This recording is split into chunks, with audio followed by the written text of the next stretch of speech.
अगर आपने चैनल को सब्सक्राइब नहीं किया हो तो कर लीजिए और लाइक करना ना भूलें। इंग्लैंड की राजगद्दी साल 1509 से लेकर 1547 तक हेनरी के हाथों में हुआ करती थी। राजा हेनरी की कई पत्नियां और एलिजाबेथ व मैरी नामक 2 बेटियां थीं। इनमें से मैरी राजा की पहली पत्नी की बेटी थी। राजा हेनरी को मैरी ज्यादा पसंद नहीं थी, इसलिए वो उसके साथ बुरा व्यवहार करते थे। मैरी महल के नौकरों के साथ महल का काम करती थी। अगर मैरी कुछ कह भी दे तो राजा उसकी कोई बात नहीं मानते थे। सन 1547 में जब राजा हेनरी की मौत हो गई तो प्रजा की इच्छानुसार 16 शताब्दी के दौरान हेनरी की पहली बेटी मैरी को इंग्लैंड की राजगद्दी दे दी गई। वो इंग्लैंड की रानी बन गई। उस समय इंग्लैंड के हालात बहुत अच्छे नहीं थे।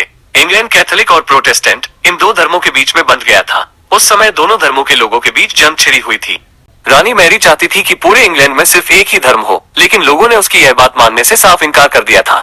इससे नाराज होकर रानी ने उनकी बात न मनाने वालों को मौत की सजा दे दी थी। वो ऐसे लोगों को जिंदा भी जला देती थी। रानी मैरी की इस क्रूरता की वजह से इंग्लैंड के लोग उससे नफरत करने लगे।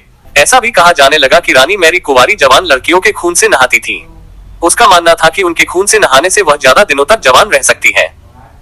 कुछ सालों बाद रानी मैरी ने शादी कर ली और कुछ समय बाद इंग्लैंड में एक खबर आई कि रानी मैरी गर्भवती है और जल्द ही उनके राज्य को उनका नया राजा भी मिल जाएगा। इस बात से हर सभी खुश हुए, लेकिन उस समय रानी मैरी के साथ बहुत ही अजीब घटना हुई। उनके गर्भ से किसी भी बच्चे का जन्म नहीं हुआ, बल्कि कुछ ही महीनों के बाद रानी मैरी का पेट फिर से सामान्य हो गया। वहां के ओझा लोगों ने अपनी तंत्र विद्या से बताया कि रानी मैरी के गर्भ में कोई बच्चा नहीं बल्कि एक भूत आकर निवास करता है। कुछ समय बाद फिर रानी मैरी के गर्भ में वही भूत आकार रहने लगा और वह फिर से गर्भवती हो गई। इस बार भी रानी को कोई बच्चा नहीं हुआ और उस घटना के कुछ ही दिनों के बाद रानी मैरी की मृत्यु हो गई। इसके बाद मैरी की छोटी बहन एलिजाबेथ को इंग्लैंड की राजगद्दी पर बैठाया गया और एलिजाबेथ इंग्लैंड की नई रानी बन गई। रानी मैरी की क्रूरता की वजह से इंग्लैंड को लोग उसे एक निर्दयी औरत मानते थे।